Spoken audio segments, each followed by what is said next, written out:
All right, here we go, everyone. Another awesome episode of the All Around Adventure podcast, and I'm excited to welcome my cousin and fellow outdoorsman, Chris Kreiner, to the show today. Chris, what's going on, man? Thanks so much for joining me on the show today. Thanks for the invitation, Josh. It's about time we had a chance to sit down and chat. Yeah, it's been a while. You were kind of my consultant not too long ago because I've been trying to get myself into hunting. I don't know why it's taken me this long in my life to get into it, but I guess better late than never. And you were helping me out with some of the hog hunting that I've been taking on lately. I did one hunt back in May, and I got another hog hunting camp coming up later this year as well. So I'm probably going to be reaching out to you again here for more. Anytime. If you know me, I can chat for hours when it comes to anything involving hunting and especially the nighttime game. Yeah, absolutely. And we're certainly going to be taking a dive into that in this conversation. But first of all, cuz I just want to go back a little bit here, because you've been doing this for a very long time, and you have a brand centered around it, and you do a lot of content around hunting as well, and just the outdoors in general just as well too. But what was it initially that kind of drew you to this? What drew you to the outdoors in this way? It goes all the way back to good, I think 10, 11 years old. I started hanging out in a tree stand with my dad. Back then I don't think I was legally able to start hunting until I was 12 with archery equipment. So I just spent a lot of time in the tree stand with dad, and being out in the country, you really had nothing else to do except for go down to the local creek and look for some creek chubs to catch with the fishing pole and a couple local farmer ponds, try to do a little fishing. So it kind of all around outdoors aspect of my life started when I was just young, going up north when I was 5 years old. I can remember I was 5 or 6. I was out in a rowboat with my great grandpa. We were just slamming the bluegills, filling 5-gallon pails with bluegills. So it's just one of those things that always stuck with me. And when you are out in the country, I mean, really, there's nothing much else you can do. You got some chores, you got your farm animals, you take care of, and then when you're done with your chores, you go fishing or hunting. So it started at a young age and just held on all the way up till now. Yeah, one thing I really like about the era in which we grew up in, which, frankly, was not really that long ago in this grand scheme of things. I'm in my late 30s. I think you're in your early 40s now, but it's just like we grew up with analog. I mean, it's just we didn't have like smartphones and all of this digital technology that was just, trying so desperately to grasp our attention 24/7. It was just we maybe had Nintendo, but games were limited, and Atari. Yeah, exactly. I can remember going to Grandma and Grandpa's on Sunday. Uncle Ron had an Atari, and that was what I looked forward to as a kid, is going over there and playing Atari. I mean, that dates back so long ago. And then if you wanted to watch Sunday football, you propped up the rabbit ears on the TV and seen if you could get a local TV station to come in.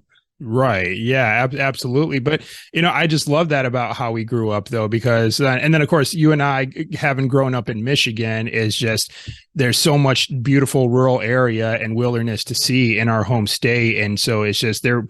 And that's where just the imagination just kind of, flowed as well, too. Just like, getting outside and, just playing, really. So just, I love about as a kid, you needed to do something to entertain yourself, and that was how we did it. You go out and you either had little forts out in the woods that you were working on building, or, tree house out back, hung out and played with your buddies in or whatever, or just bike riding down the dirt roads. I mean, yeah, in the country life, the living is so much different than the city.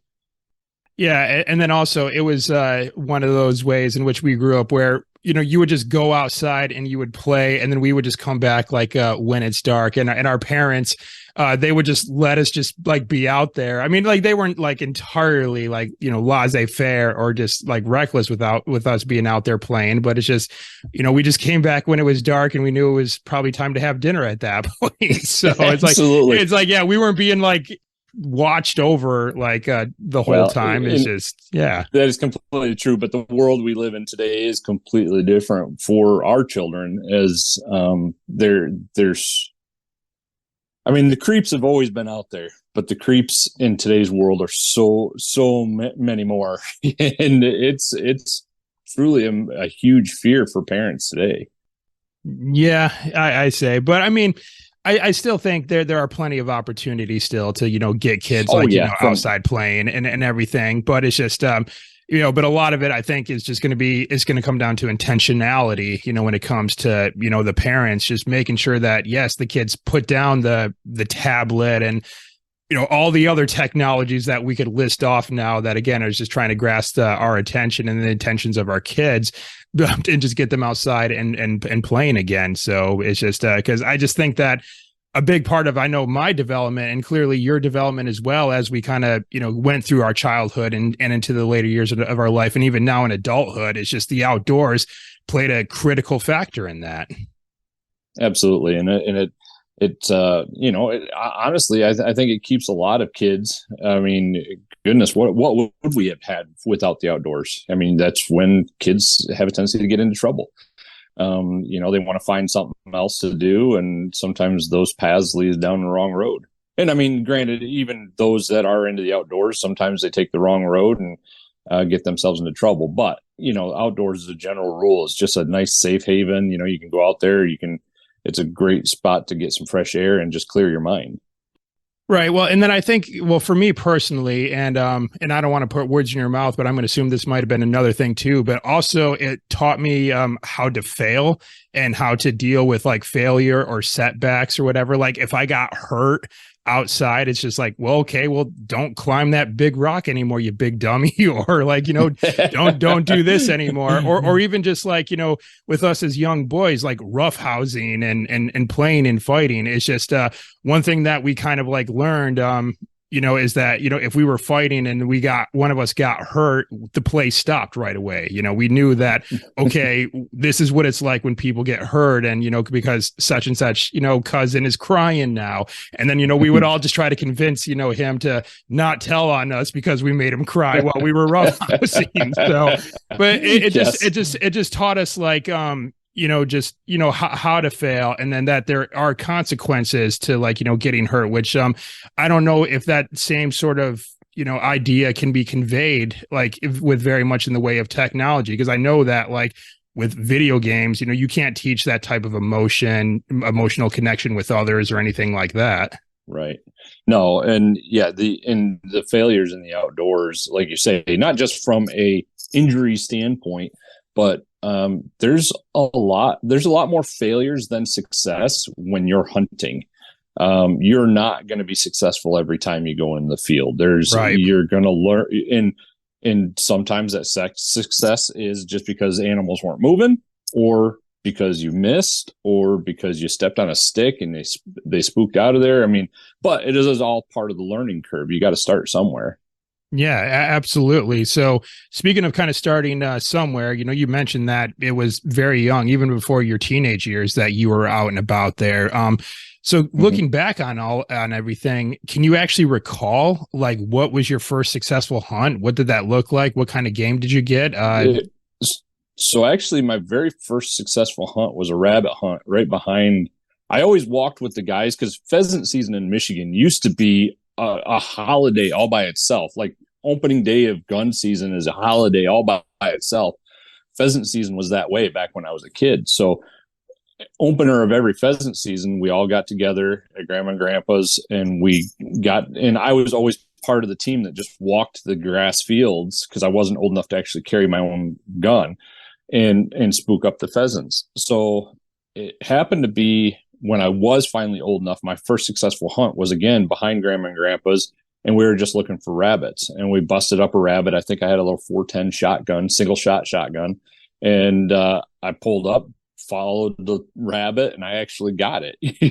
So I think that was the first animal I successfully took, and then from there it went to squirrels, and then I think it might have been right around that same time frame is when got my first successful archery harvest, which was a little 3-point up north, up in Antrim County, Michigan, and that's where you start as a young hunter, and then you advance to where I feel I am today. And that is, I realized how young and dumb essentially a young buck is, kind of like adolescent teenagers. They're not really, they're running around with all sorts of different thoughts in their heads. But a young buck was very similar.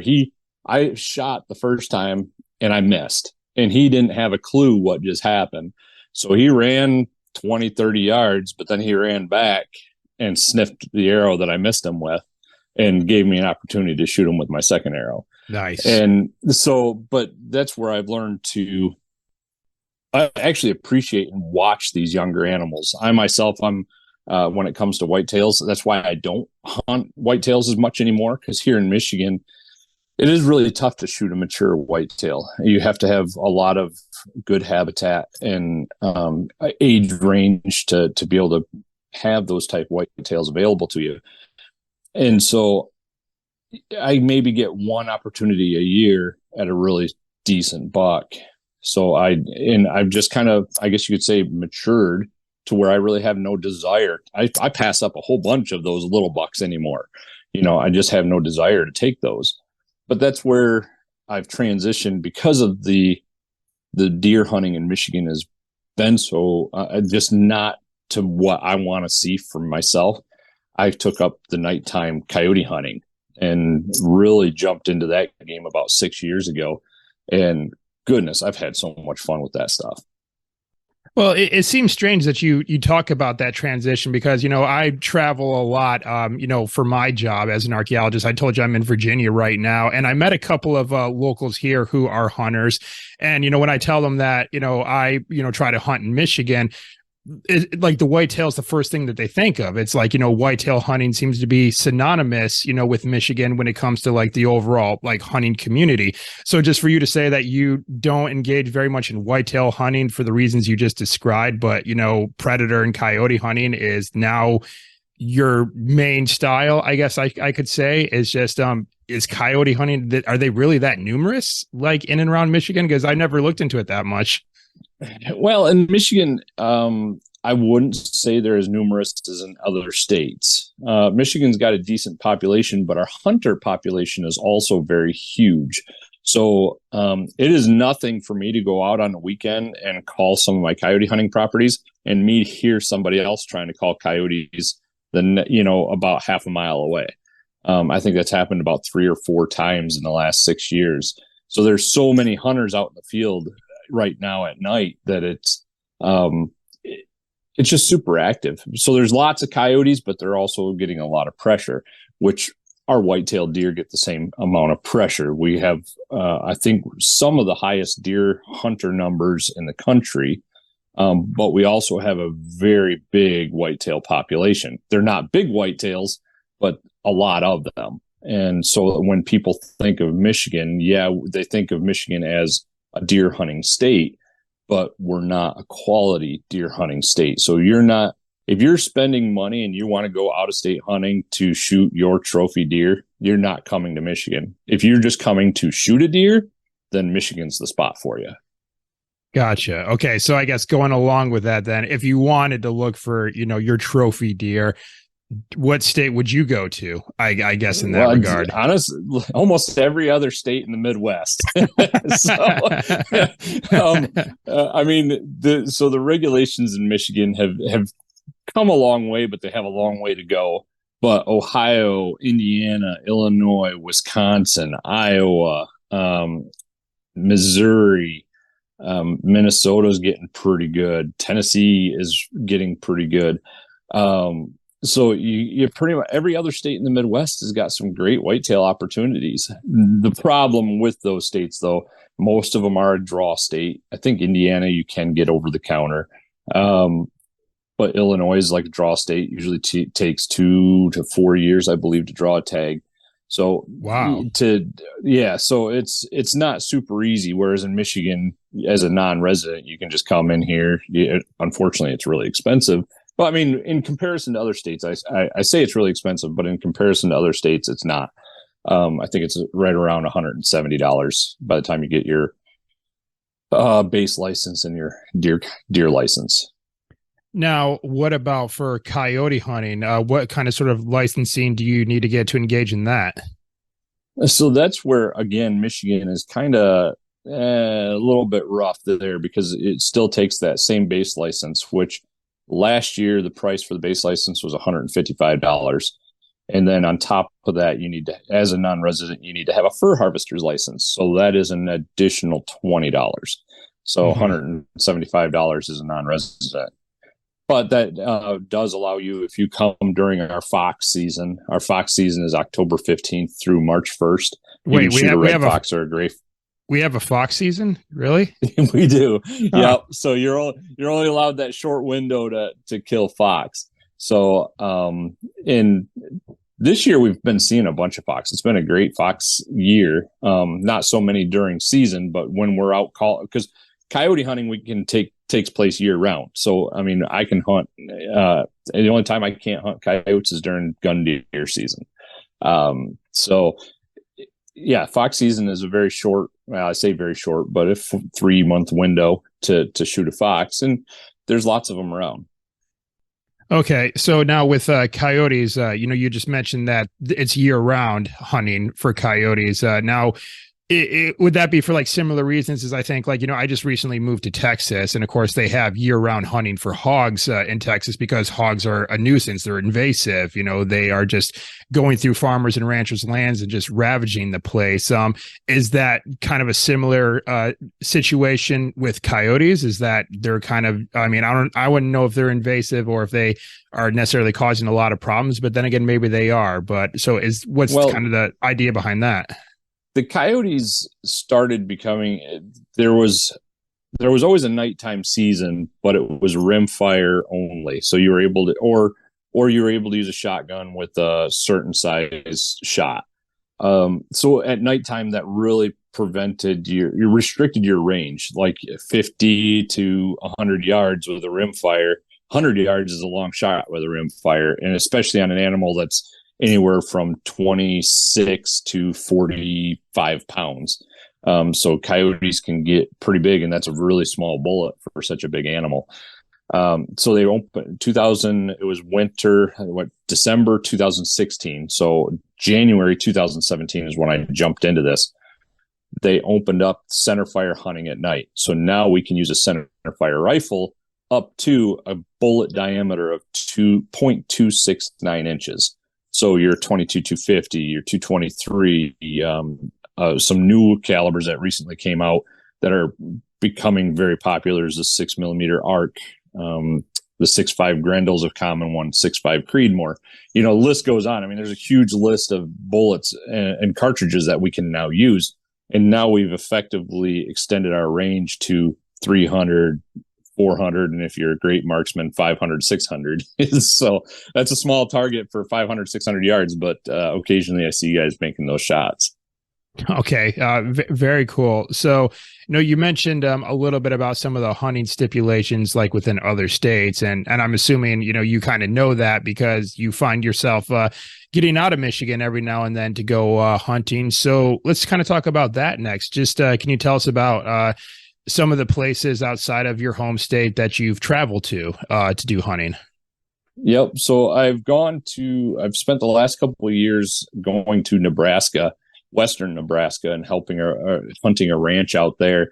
And when I talk about coyote populations and why I say Michigan, they got a good, healthy coyote population where it makes it fun to go out and hunt at night. But you get out into Nebraska and it is pretty, I wouldn't say it's easy, but you can have a 10, 15 coyote night. Whereas in Michigan, you have like a 3 to 5 coyote night is great here. And out there, we're just driving down these farmers' lanes and we're seeing coyotes running through the fields. Here, I rarely see a coyote. Maybe once a year, I'll see a coyote running through the field. So there, I see multiple coyotes in a 2-day trip. So it's just completely different. And the coyotes out there don't get the hunter pressure. So one of my sounds I like using is just a rabbit prey distress. And I use it a lot here in Michigan, but I also have to mix it up with some other things because these coyotes are a little more weary. You get out to Nebraska, that's all it takes generally is a prey distress and they come running in. So, and then I've written a couple of articles in Tactical Life regarding those trips. Tactical Life magazine has brought me on as a writer, and I've written a couple articles that released this last season or this winter, and really been able to explain my experience out there and write about it and tell the story. Okay. Right on. Yeah, I think I did see some of the stuff that you posted on social media about some of your stuff, which I didn't even realize that you were writing and contributing through written word. I mean, I know you've done filming in the past, but I didn't. I'll say this because I didn't take you as much of a writer. I'll be honest, but it's just you're doing me it. Neither. Me neither. Honestly, like when it came to, I actually, just because of the video side of things and then my photography on top of that, when the first trip I went out to Nebraska, part of the stipulations was if we send you out there, we want you to write this article for us. And I'm like, I'm not a writer. And they're like, that's all right. We got editors that'll make it right for you. And so, and I was pleased to say that the editors didn't have to fix much. But I definitely, it takes a lot more for me to write about something than it does to put it out on a video. But yeah, it was a neat opportunity, and I've submitted another article regarding predator calibers, which sounds like that's supposed to be in the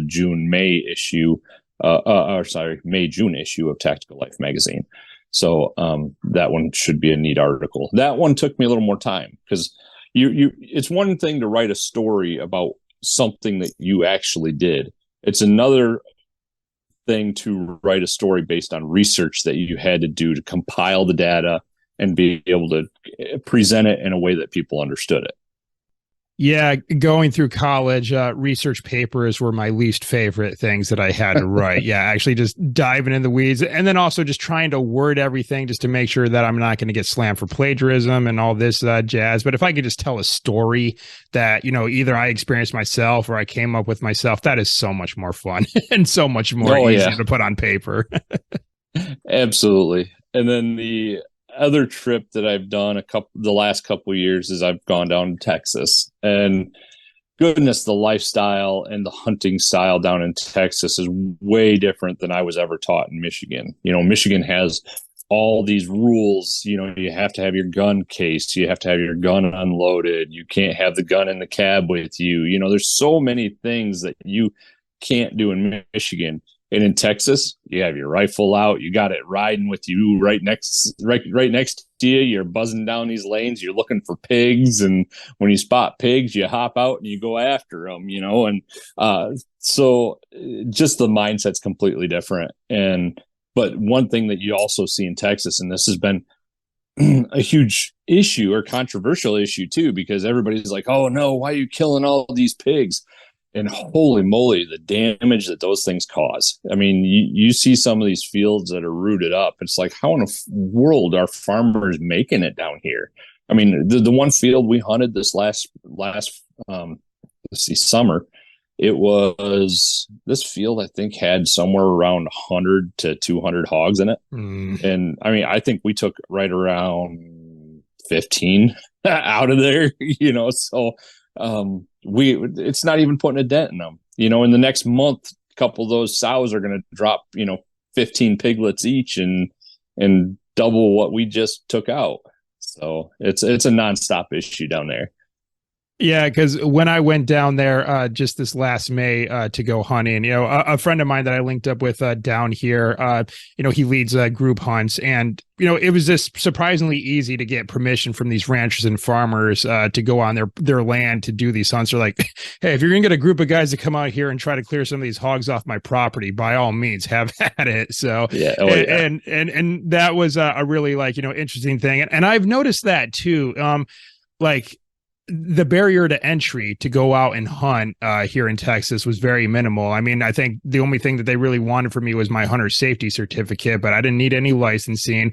I just needed to show that I had some reasonable competency with handling a firearm and everything like that. But it didn't really take that much to get going down here. And I'm actually looking forward to it now that I'm a Texas resident to, really get some hog hunting in this summer. Oh yeah, absolutely. I think when I went down there this last time, there was a chance for a couple of animals that did require a license when I was down there, and I want to say it was bobcat, maybe. And what's really funny about Texas too is you can shoot cougars year round down there. They're considered a nuisance species. Whereas you get into some of your other states, like obviously Michigan, they're federally protected. You can't hunt them at all in Michigan. Granted, their numbers aren't huntable, but you get out west, South Dakota, in a lot of those western states, they're highly regulated. So it's not an easy get a license over the counter for those animals. Whereas in Texas, yeah, if you see one, shoot them. They don't want them around. Right.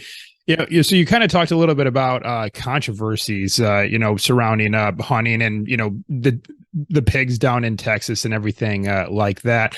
Of course, I would imagine in your case, you probably get it quite a bit, I'm sure, because, you're doing a lot of content creation. You got your photography work where you're putting all these photos out there, especially like at the end of a successful hunt too. So, and then of course, now that you're contributing to magazines and you're putting out video content as well too, I would just imagine right now that, the comments in YouTube videos or like on the online versions of your magazine articles, there's probably some less than favorable comments, we'll just say. So I guess gotta love hate mail. Yeah. So I guess, just what's that been like? I guess just, what kind of stuff have people been saying? Like, why is like hunting so controversial, I guess? I actually get, the thing is, especially when you're dealing with coyotes, everybody thinks that they're a fluffy animal. They're not doing any harm or danger to anybody or anything. But when they see exactly what they do to a white-tailed deer, wolves are the same thing. Wolves have been a huge issue in the UP of Michigan, but we can't get a season for them because they keep getting put on a federal endangered species list by essentially the tree huggers that want to protect them. And I'm all for solid conservation. If there are very few animals that are not sustaining a vital breeding population, okay, I can understand, let's give them a little bit of a break until their population needs to be controlled. But the wolf population has gotten so bad that there's almost no deer population in the UP of Michigan because the wolves have pretty much decimated the deer population. But what wolves, coyotes do is they have a tendency to maim their prey, especially if it's an animal such as a white-tailed deer, elk. A coyote is not likely to take down an elk, but a wolf will. But they like to eat the rear hams out of the animal while it's alive. And sometimes that animal will get up. I mean, there's many documented cases through scouting cameras. There's videos. There was a photographer up in the UP of Michigan. He heard a deer screaming. He went to go take a look at it, and he took a series of photos of a wolf eating the rear ham out of a deer. And wolf had its fill. It got up and it left, and that deer is left bleeding and limping off. So you can't tell me that that's a humane way to go either. So good control of the population is necessary for all. And I mean, our white-tailed deer, I mean, that's a great way to sustain your family. It's a great meat. It is, if when prepared correctly, it doesn't have any gaminess. It can have great flavor.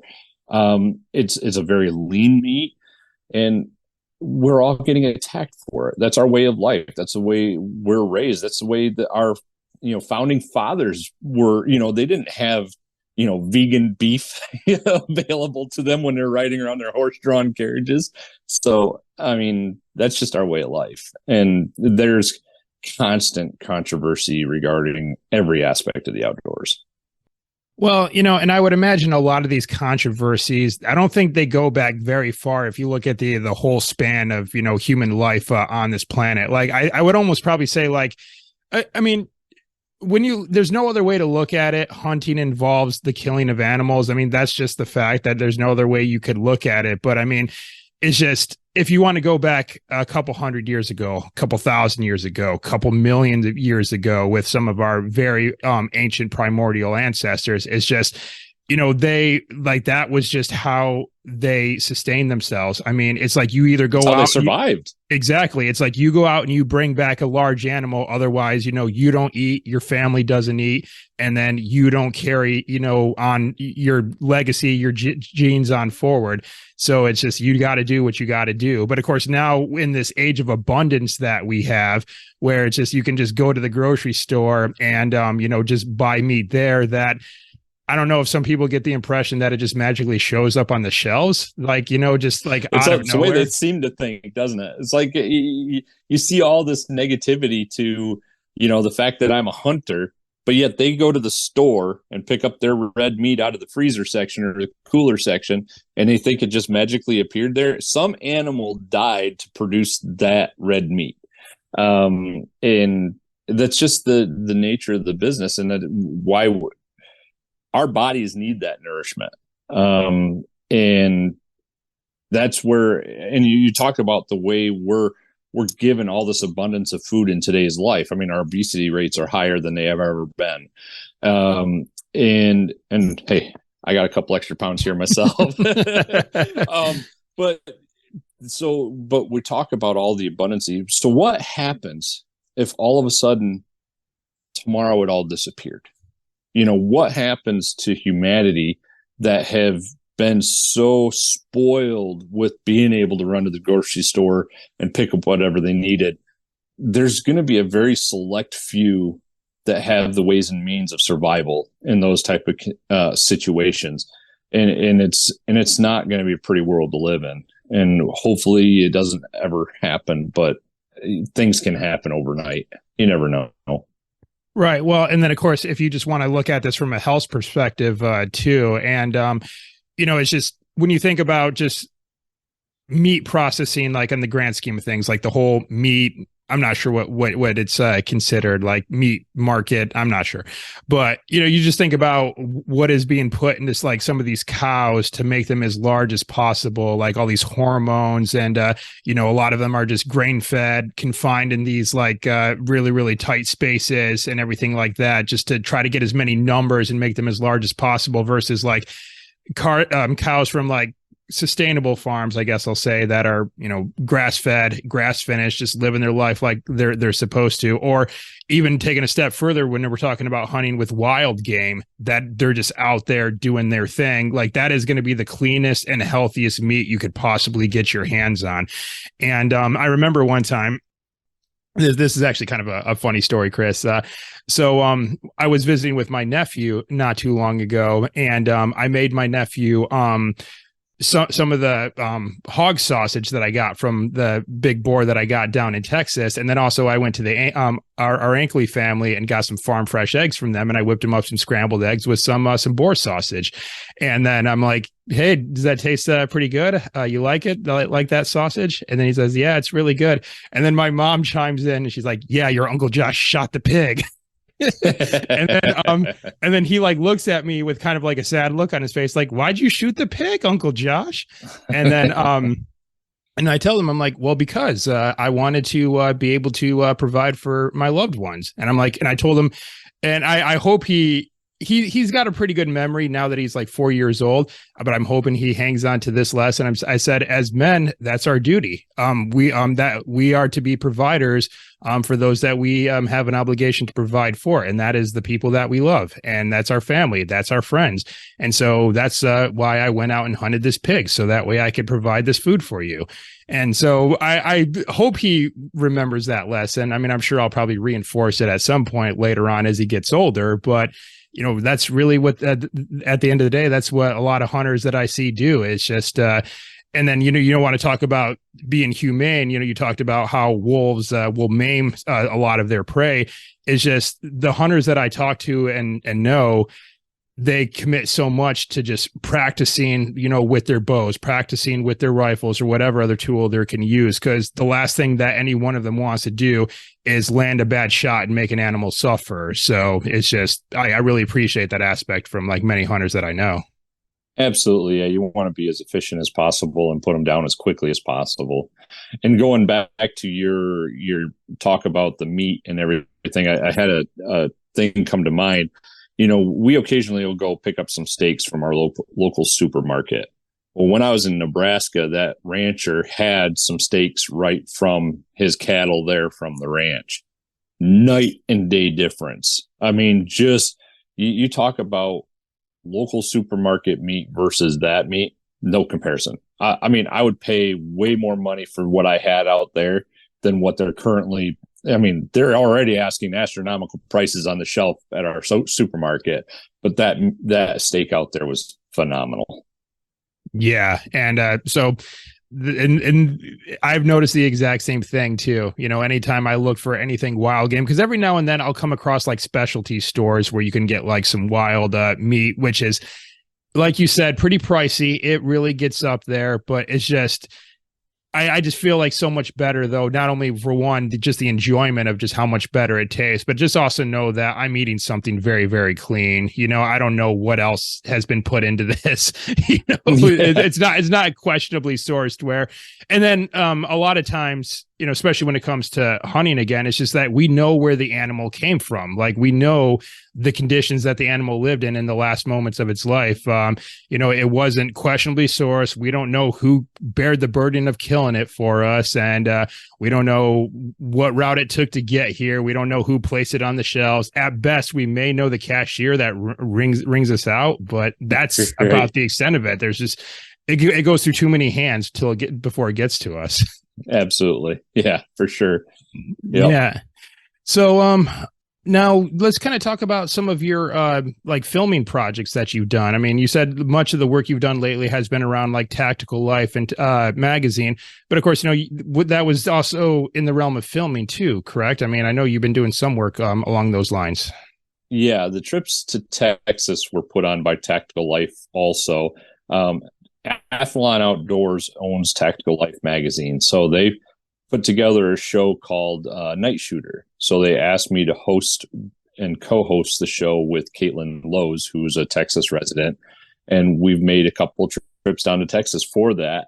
And oh my goodness, it's just so much fun going down there. And it was the first trip down was a whole new experience to me. I mean, I've always watched the videos on YouTube, seeing what the Texas hunting life is like, but I never got to experience it firsthand. And that first trip was an eye opener. Like, wow, this is kind of fun. I can get used to this. And then they sent me down on another trip to Dry Creek Outfitters, which is in pretty much northern part of Texas. And there were so many pigs there and coyotes. The one coyote stand we did down there had 9 coyotes come running in. So that was a chaotic stand. Of course, they kept wanting to go downwind. They would wind us and they'd leave, and then another one would come in, and just all out chaos on that spot. But that production's been pretty cool. It's just an online production. You can go to tacticallife.com and you can do a search for Night Shooter and you'll be able to find that series. Okay. Well, I'll also get it linked up in the show notes for this episode. So if anyone wants to go and check those out, they could find them there. So now kind of venturing down this path of like the more media side of the house, is there any type of project that you think you would like to take on in the future? Like if you could just say, hey, we want you to travel here to do this type of filming for this kind of hunt, what do you think would be your ideal project that you'd like to take part in? I'm actually like this production with Night Shooters is a fun project. They send their own production team out. So that takes the filming right out of my hands, which I've really tried to step away from the filming side of things and tried to concentrate more on photography. So now I'm trying to evolve my photography into more of a contract role where, let's just say a company has this hunt going on and they need a photographer for it.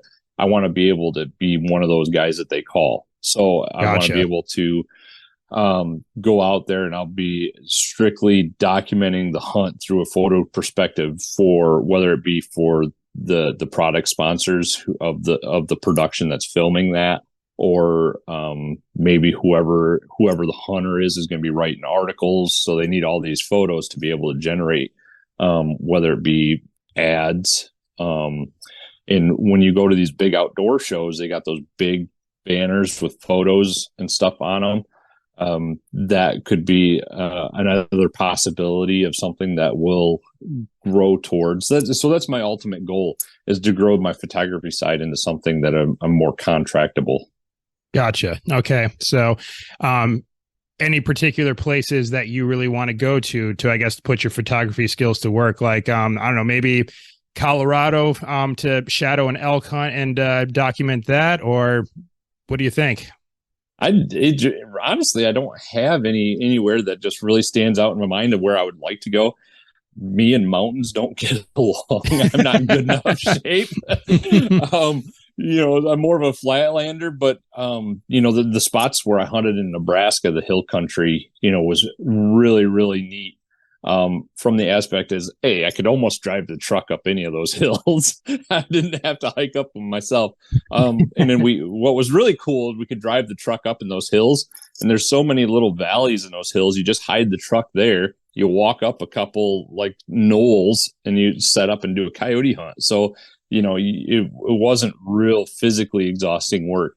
But if I did get an opportunity for the mountains, the mountains always did call to me. There's nothing more majestic in the entire country than the Rocky Mountains.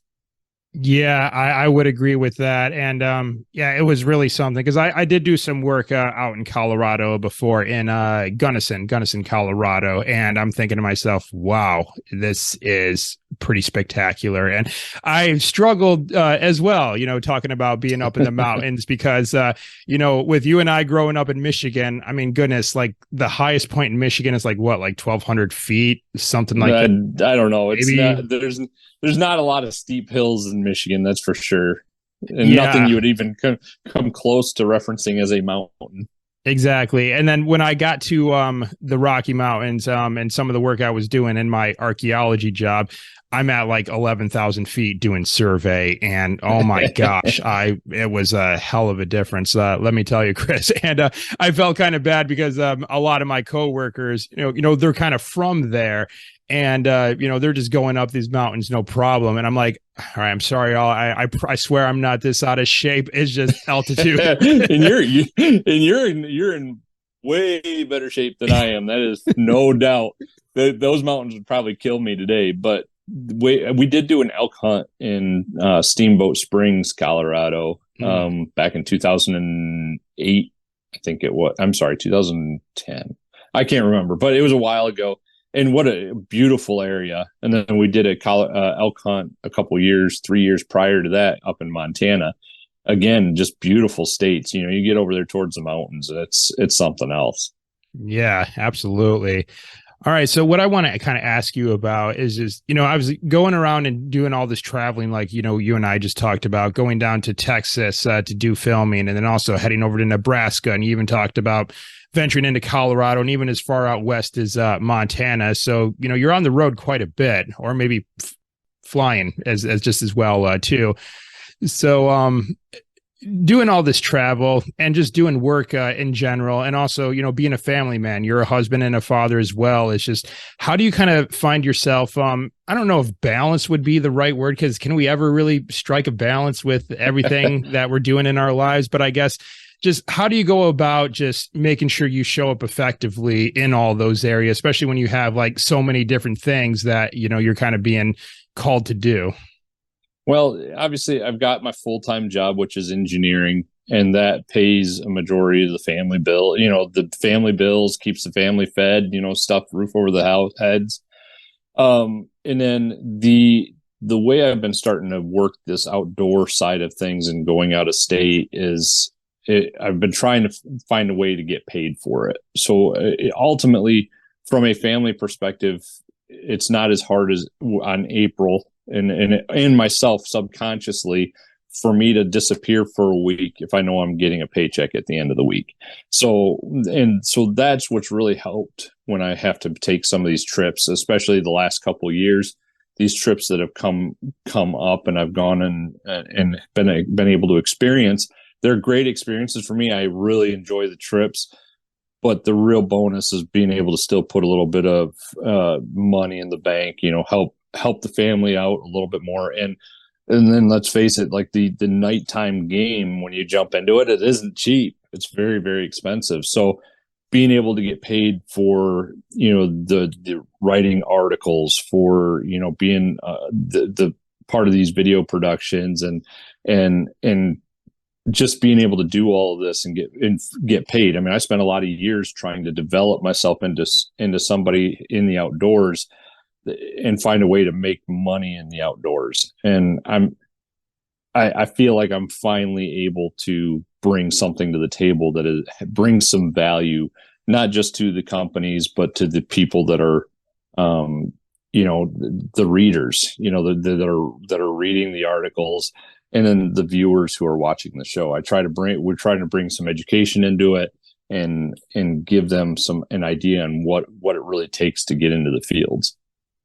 So ultimately, it's just all this traveling that you're doing. It's fun, but that's not the primary objective of doing it. It's just, it seems like the fun of going out on a hunt, that's obviously a very good byproduct, but at the end of the day, it's a side hustle, I guess I could say, because you mentioned you got your primary job doing engineering. Yeah, I need to be able.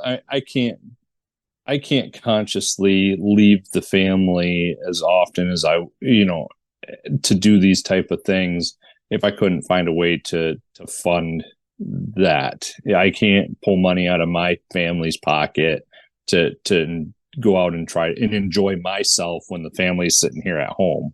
We don't get out and do as many family trips as we'd like to. Hopefully that changes this year, but so when I say I got to leave and go do this, it's, as long as I don't take on those assignments unless I find a way to make it a financial gain out of it. Gotcha. Okay. Well, that's definitely something I think for a lot of us to keep in mind, myself included, too, as I kind of bump into some of these different spaces where it's yeah, can I find, well, I think that's just really good thinking for anyone. It's just, can you do what you love, but somehow get paid for it? I mean, I think that's kind of a nice thing to reach for. Absolutely. And it took a long year to find that niche for me. I mean, I say a long year, a long time, to find that niche. And my niche was the nighttime photography, getting the starscapes and in tasteful photos of a successful hunt, or even photos of just whatever's happening during the hunt. When I'm out in Nebraska, I'm constantly taking pictures. I carry my camera more than I carry a gun when I'm in Nebraska. So, and I'm out there with some phenomenal guys. CZ USA, one of the rifle sponsors for Tactical Life, Night Shooter, that's who we take out to Nebraska. So I'm always hanging out with those guys, taking pictures with them, and just having a good time. And I get to call in their coyotes. They absolutely love it. And they love it when I get a coyote talking, and, and it comes running in. So.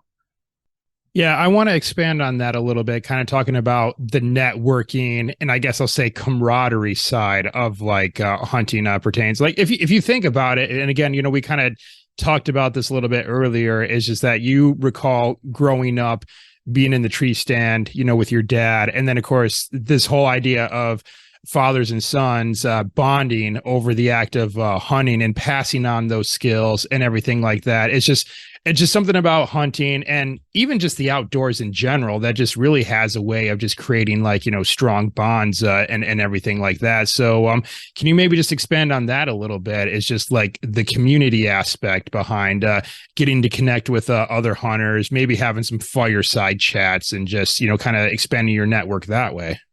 Well, and that's where that's a great opportunity to network when you are able to get those, big companies out there in the fields and being able to see what we do. And that same can go to, I take a lot of new guys out coyote hunting here locally and try to get them understanding of the sport. Maybe they've been trying to call coyotes for a couple of years. I know a guy that's been trying for 4 years, still hasn't got a coyote.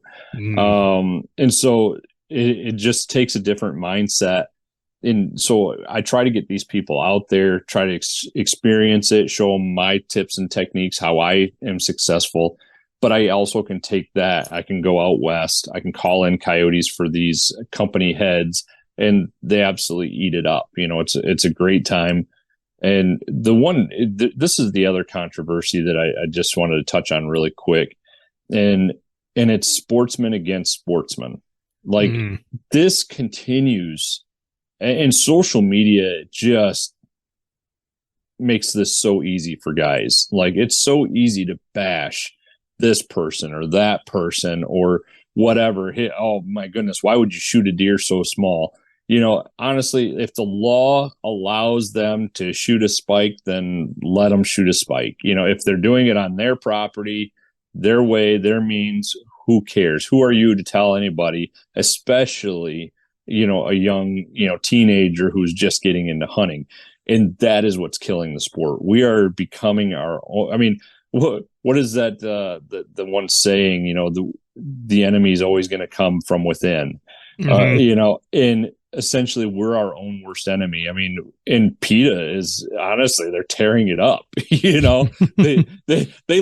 love it when we fight amongst each other. So we got with my coyote hunting at night, and I'm a coyote caller. I use an electronic caller to call them in. And then we got guys that are coyote hunters where they run coyotes with dogs. They'll get on a set of coyote tracks, put some hound dogs on them and run them that way. And then you got your trappers who are also going after predators. So we got these three core groups of guys, and their callers are not dog runners. Usually dog runners are not trappers. Usually, we're our own little group. Well, here in Michigan, it seems like we're kind of always, I don't feel I see or hear too much on the trapper side of things, but the dog guys are really against the callers, and there's some callers really against the dog guys. And I'm looking at it this way: is in Michigan, the dog guys typically only run if there's snow on the ground, and usually if it's got to be a relatively fresh snow so they can find fresh tracks.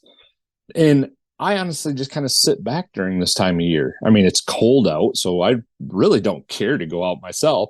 And it lets the dog guys have this small window. Like, I don't understand why anybody would be objecting to sharing. Coyotes have such a wide range of travel. They'll travel several miles a night, so the coyotes that you hunted today are not likely going to be the same coyotes you're hunting tomorrow. So they travel so much. So I never understood that concept, why it's always like me. Let these dog guys run their dogs, just give them a little bit of time, let them do their thing. And if you run into some, so be it. Hey guys, how's it going? Are you having any success? I have a great relationship with the dog guys that run around me. Ever since I started hunting, I shoot anywhere between 30 and 40 coyotes a year. I don't shoot hundreds like some guys do, but I shoot a fair number. And these dog guys usually kill between 30 and 40 coyotes a year, running all the same ground that I hunt all year round. So, I mean, I'm not affecting their numbers. They're not affecting my numbers. I mean, I've been doing this for 6 years now, and the numbers haven't changed. So I just don't understand why we can't all get along from every aspect of the outdoors. There's just too much fighting inside. Right. Well, I mean, there's so many different ways and avenues that we can go with just, like you said, the outdoors in general, not just hunting. I mean, of course, in hunting, you have some guys that are just strictly compound archers, and they won't touch a firearm to go out and hunt with it. Or even within the archery community, you got traditional archers, and they'll make fun of the compound archers, tell them to get rid of their training wheels already, or whatever, right? Or even in just general outdoor space. I'm a through hiker. Hiking is one of the ways I like to experience the outdoors. Some people may prefer mountain biking, or maybe they prefer just being out on the water. I mean, it's all valid. I mean, it's getting us out there in one way, shape, or form. So I guess, yeah, why should we really try to diminish how someone else goes out and appreciates the outdoors? Or as we go back to, just hunting, maybe providing for their family or just getting involved with the sport of it. It's all valid at the end of the day to me, regardless of what avenue you take. Absolutely. Yeah. I don't think it'll ever stop, but it just, for guys to sit back and think about the situation just a little bit, instead of acting. Like, think about it, and then if it warrants an act, then okay, act. And generally, if you thought about it a little bit, think about the positioning, there's no reason to act. Right. Yeah. It's just, and of course, it really makes you wonder though, like how many people like really think when they before they engage with like people on social media. I'm pretty sure it's just more often than not, those types of things are just emotional responses rather than utilizing logic and reason. That seems to be about like the vast majority of comments and content put out on social media these days. That is true. Yeah. It's all emotional response with very little thought into it. Honestly, let's think about it this way: when people respond with an emotional response, it's not a valid response. It rarely makes sense. It always comes off like you're a caveman, So keyboard warrior, whatever you want to call yourself, and it just doesn't make any sense. So I mean, yeah, just sitting back a little bit and thinking about the situation before you respond can go a long way. And it's hard. I mean, I'm not going to sit back and say I haven't done it myself, but a little more thinking on everybody's part will save our sport. Ultimately, we're going to kill ourselves from inside. Right. Well, and then, yeah, because I've had moments like that too, especially like over everything that's transpired over the last couple of years. And, we really don't need to dive too deep down that rabbit hole. That'll be a podcast in and of itself. But as I definitely, like had to catch myself a few times where I wanted to say something because of what someone like had said or whatever. But I kind of told myself, it's just, how much am I really going to like reflect on this? Like, am I going to be like on my deathbed, like just happy that I like, oh yeah, I stuck it to that person, like, on Facebook that one time or whatever. Is that really what's going to be meaningful and bring value to my life down the line? So ultimately I'm just like, never mind. Or, maybe I could just do what, so many people ought to do when they see something they don't like, is just click that little unfollow button and then just, or that block just button. That easy. Yeah. It's pretty simple. And it's just like, then you don't have to see it anymore. I'll have times where I'll have this whole response typed out. And as I'm proofreading it, making sure it makes sense, I'm like, you know what? I honestly don't even need to put this response out there. I just select all, delete it, and I move on with my life. It's not like what was said on there was altering my life. So why should I even put my 2 cents in there? I mean, I just step away. Yeah, for sure. So, and again, we could really, fill up the rest of our time with this for sure. But a couple other things I want to ask you though, Chris, before we kind of start winding down here is just, as you've mentioned, you've been at this for a few decades now, hunting, and just looking back on everything. Has there been a certain hunt where you would say has been your toughest hunt, where maybe you were ultimately successful in the end, but you kind of thought to yourself, well, dang, that was a really tough one? Anything come to mind? I can think of one. It was a tough weekend, deer hunting up north. And when I say think outside of the box, I like to think people really think outside the box. Well, my brother Joe and I, for this particular weekend, it was hot. The deer weren't moving. It was during the rut. And we thought, you know what? Let's think outside the box. Let's try something and see if it works. And if you've ever been in the whitetail woods during the rut, and I don't think I've ever explained this on a podcast before because some people are going to think we're absolutely crazy. But this was during bow season. So my brother and I, we each had our bows with us. We each had, I think Joe was behind me and I was running in front of him. And those little can bleat estrus doe calls. I was running in front of Joe. We're cracking as many sticks and branches. We're rustling leaves. We're making all sorts of racket, just like a buck chasing a doe through the woods. I'm hitting that bleat can. He's running behind me with a grunt call. And then I think we did that. We ran for about 100 yards or so. And he stayed about 20 yards behind me. We both jumped into the brush. I broke out a grunt call and he broke out a grunt call. So it sounded like two bucks meeting up. and I started rubbing a tree really violently with my rattling antlers. I mean, dude, we played out an entire story for any deer in the woods that was listening, right? and so I'm rubbing this tree up. I do a grunt, and then he does a grunt, and then I go into a really aggressive rattling sequence, and I rattle. I no more than put the antlers down, and I hear whack, and I'm like, I didn't realize Joe had a buck at like 10 yards in front of him, right in front of him.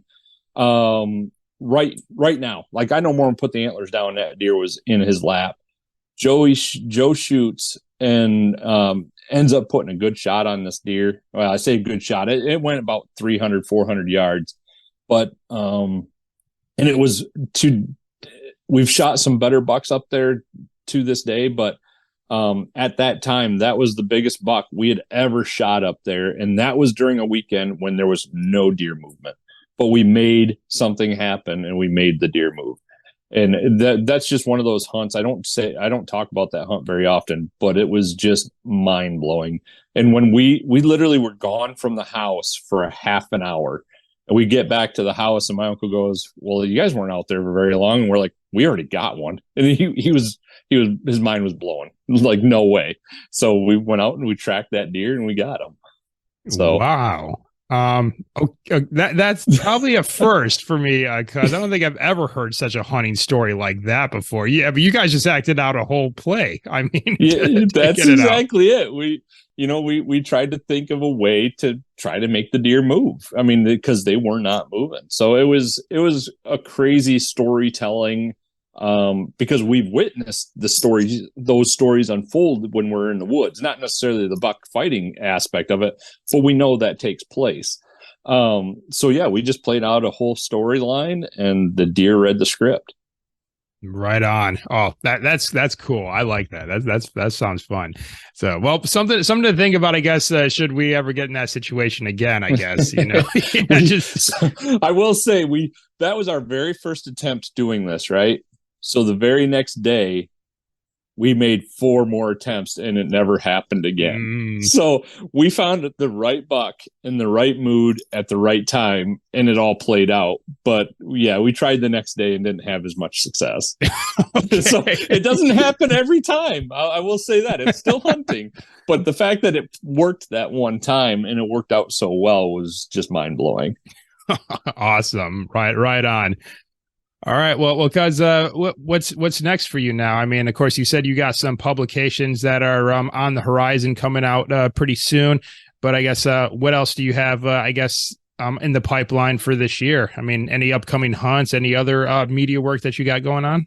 Yep, Night Shooter is going to be filming their 3rd series this year. So I just got word that we got funding for the project to continue on. I do not know where we're going yet. I'm sure they'll call me a month ahead of time, maybe 2 months ahead of time, saying, book your flight for these dates and you're going here. And I'm like, all right, let's make it happen. So, and then I'm hoping to continue with the publication side of things, see if I can get a few more articles out there and continue on. And then just the photography, I continue to try to advance that direction of my career as much as I can and see where it takes me. And where can we go to, I guess, check out your photography services? Because I know you're out there in the social media space. You got a website. So, yeah, where can we find everything? So you can find some of my photography work at ckreinermedia.com. And then social media platforms, Facebook, Instagram, and I do a little bit on TikTok, but that's pretty... eventually I'm going to get banned from TikTok. I think it's just a matter of time and they're going to kill my account. So they tried once already, but yeah, for the most part, my social media platforms is one of the better spots to find me.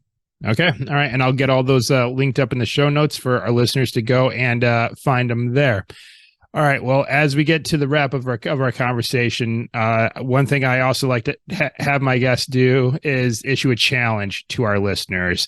And because, we talked about some information today, we shared some stories today, but information and stories can only take our listeners so far. They have to follow it up with action to go out and do amazing things in their lives. So with that, what challenge would you issue to our listeners today for them to go out there and start living a more adventurous life?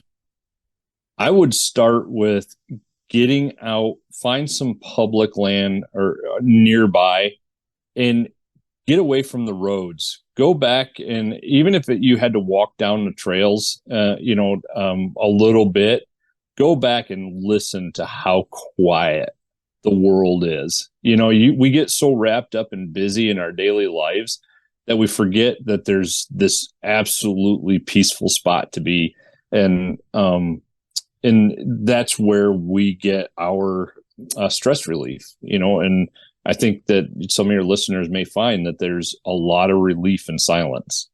Yeah, because I've definitely experienced that on a couple occasions. When I did my hike across Michigan, I'm tucked away in these woods like so deeply where it is like so quiet. I mean, at first, I will say it was kind of eerie at first because, like you said, we're not. I'm not that used to it being that quiet, especially like even when I lay my head down at night.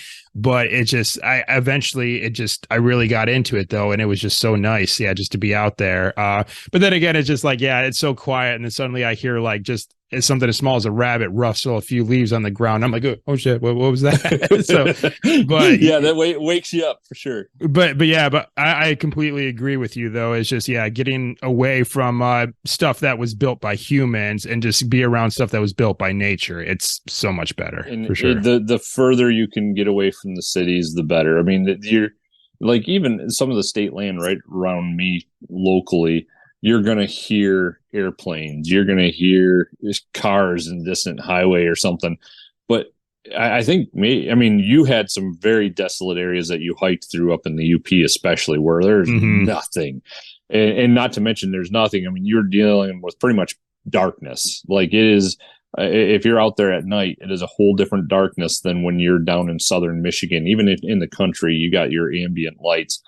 But yeah, getting away from it all, and it can be so quiet sometimes. If you're used to that much noise, it might be a little bothersome because you can hear your own thoughts. But it is a great spot to be if you just need a little time on your own to just think about things. Yep, absolutely. All right. So what I have for you next is my final three. These are three fun questions. At least I like to think that they're fun questions that I ask all my guests at the end of the show. So of course you're going to get asked these as well. And the first of these three questions is, what is your favorite place that you've been to so far? I got to say Montana. As far as a state, the eastern side of Montana is pretty wide open and not much going on. But you get into that western side, get in closer to the mountains. Where I was at was Augusta, Montana. I was just west of there elk hunting, and there was hilly plains to the east of the mountains, but it was almost a sheer wall of mountains went straight up as we're driving back into there, and that sticks so closely to me. A, that was my first elk hunt, but B, just that was my first experience with the mountains, and I have not yet made it back into that spot. But I hope someday in my life I can go back there because that was a really cool spot. Yeah, I'd like to make it back there as well, because the only time I've been to Montana is I had flown into Missoula on the western side of my state, but then I immediately started driving west into Idaho. So, so technically I was there, but I didn't really get to experience much of it. But, I hear exactly what you just described. That is just really a beautiful state, especially for, those like us who really appreciate the outdoors. Like, it's definitely a place to be. So cool. Right on.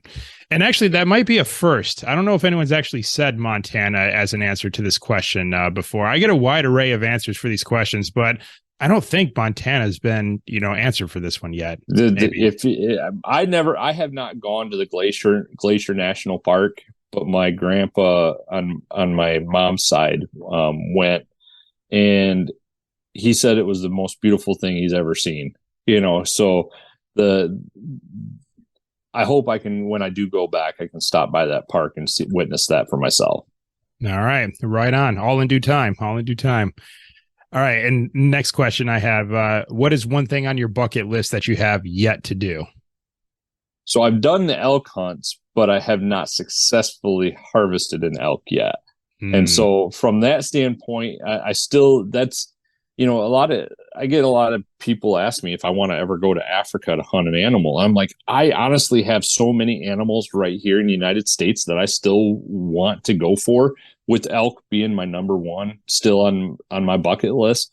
That if I can make this happen in the United States, before I die and I have a chance to go to Africa, then so be it. Great. But right now I'm concentrating on what might be a possibility for me, and that's sticking with the animals here. But elk is number one right now. All right. And to harvest one too. Oh man, elk is so delicious too. So yeah. A huge animal, just, and again, probably one of the most majestic animals in the country. You talk about the majestic mountains, you put that animal with those mountains and there really is nothing, gosh, I can't even think of the word for it, but there's nothing more fulfilling than making that happen.